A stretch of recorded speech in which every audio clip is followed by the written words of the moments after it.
Disembarking the cruise ship in Mykonos, Greece. The chaos of the cruise excursions. An orderly chaos, but it works. Chaos. Today was a trip to an island a few miles off the coast of Mykonos. In order to get to it, we needed to walk from the cruise terminal to the shuttle boat service between islands.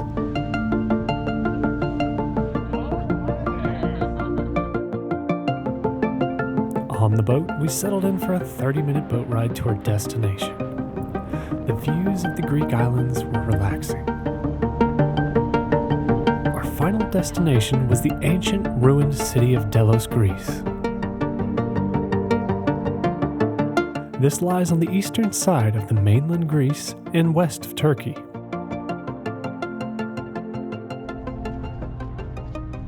All the kiddies on the island. Walking onto the island was hot this day, but with the stillness of the forgotten city, we barely noticed.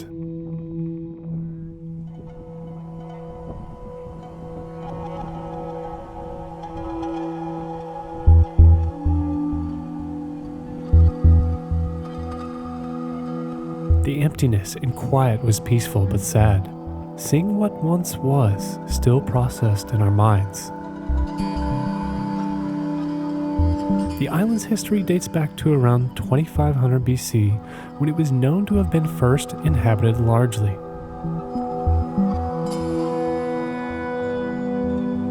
In the 9th century BC, it was dedicated as the Apollonian sanctuary, also known as the birthplace of Apollo and Artemis.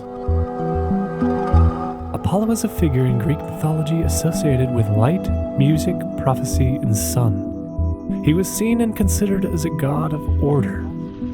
This island developed a pan-Hellenic character throughout the period. After the Persian Wars in 478 BC, the Delian League of Greek cities was formed to deal with future threats. The island of Delos became the headquarters for the League, and all of the hefty sums of money contributed towards it was also kept on the island. Soon, the League evolved into an Athenian hegemony, and the people became subjects of the Athenians. In 454 BC, the funds were moved to the Acropolis in Athens for security measures, but in reality were intended to fund Pericles' ambitious building program. In 426, the Athenians decided to purify Delos for reasons of piety. They dug up all the graves and offerings and moved them to Rania, where everything was buried in a massive pit. Anyone who was about to be born or die was not allowed on Delos and moved to Rania. Soon, the residents of Delos were left without a homeland, as was the intention of the Athenians. And in 422 BC, the Athenians completed the purification of Delos by exiling all the local population. After purification, the Athenians constructed another temple to Apollo out of Pentelic marble.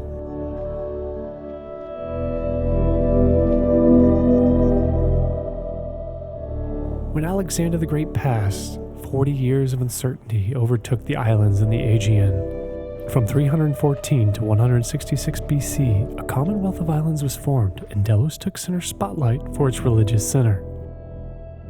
After 167 BC, the port of Delos was declared a free port, and the Romans gave it back to the Athenians to control. Once traders got wind of this declaration, bankers, merchants, and ship owners from all over the eastern Mediterranean and world settled there. This attracted other skilled laborers, artists, builders, and craftsmen who built luxurious houses for them. These homes were often decorated with beautiful frescoes and mosaics on the floors. The island soon became one of the greatest commercial centers of the world in its day. As always, when someone is looking in at all the wealth and prosperity, they soon want a piece of the pie.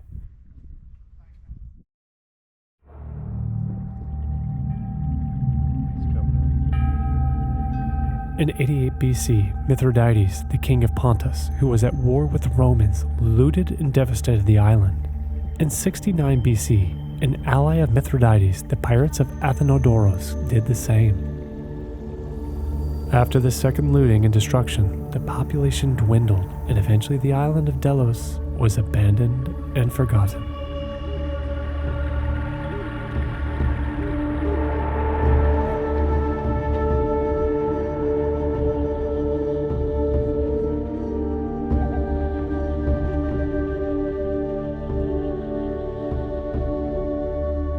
Moving throughout the island, we marveled at the sheer size of the ancient city that lay in ruins. Walking the same steps and imagining the day-to-day life thousands of years ago was incredible. Seeing the craftsmanship was a highlight. You can see how the door frame was cut out of marble, with trim pieces glued or fastened to the outer edges with grooves cut out. Looking out over the island, you could picture what it may have looked like. I said, does it look like there was something on there? Sure there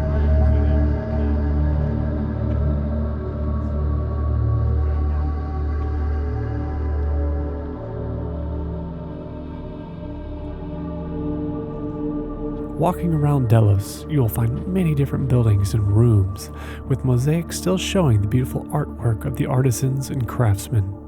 Approximately 364 mosaics have survived in Delos, and many of them are on display for people to view. Heading out of the theater area, we headed in the direction of Mount Kynthos. When we were near the base of the mountain, there were a few structures remaining showing the beauty of the architecture. It was great to see a few of the buildings still put together to get a better picture of what it looked like thousands of years ago. After exploring a little bit, our party split up. Our new friend Kelly went up to the mountain. I soon followed after to see what hidden secrets lay at the top. The hike leads you up several hundred steps, making the traveling easier. The mountain itself is 367 feet tall, and at the top a temple was built dedicated to Zeus.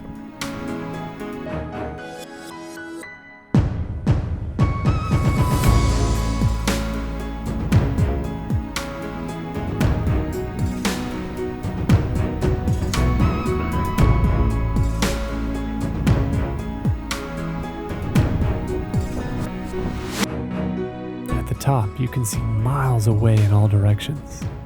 The beautiful blue ocean water against the shore outline, the islands surrounding the forgotten center of the Mediterranean, and the clear hills of the island. There's also a man-made cave at the top tucked away somewhere we tried to find. Mortar.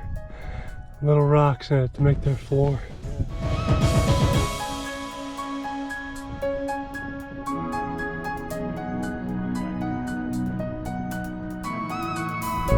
No. Watch your ankles.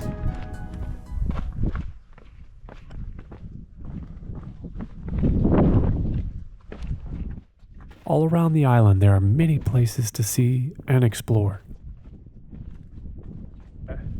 So you could tell they had their water in there. You could tell by the different colors of their cistern on the rocks where the water levels were going up. So they had their water there, their little pool, and then they had their glorious looking mansion that stayed here.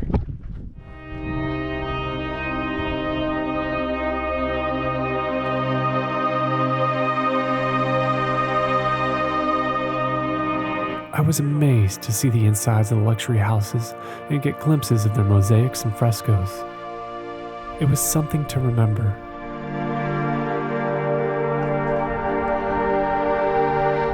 They even had their own plumbing.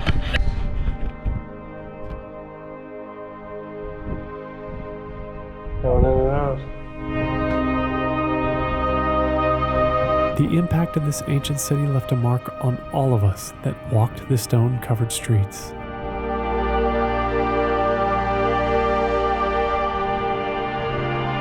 In 208 BC, there were accounts of olive, fig, apple, and palm trees growing on the island. There were certain areas where these specific trees would have grown. Down in the flatter region, you can see the sewage system the Delians had. These were in use as early as 400 BC. It was amazing how I was walking on the same stones laid in place thousands of years ago.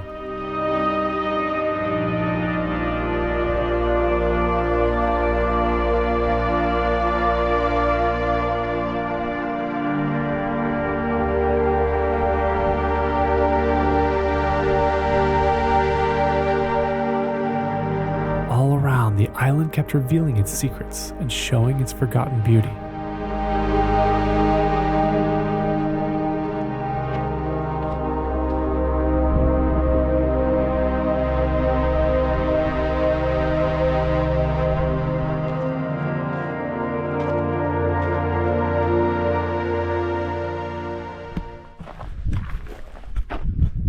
They made the clay roofs. They got the tiles all here for the roof. Nice clay roofs for the tops of these houses and temples. They had sewers, they had roofs, they had cisterns, they had so many different things, mosaics. They were just living life easy, it seems like.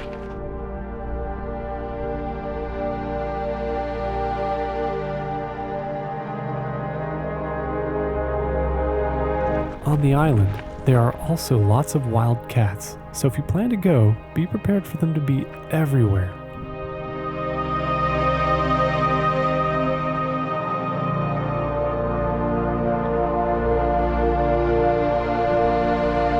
We got to spend a total of around 2 to 3 hours exploring the island. There is a museum there that holds many more artifacts to show what life was like on the island. We didn't go in because we were scared to miss anything outside on the island.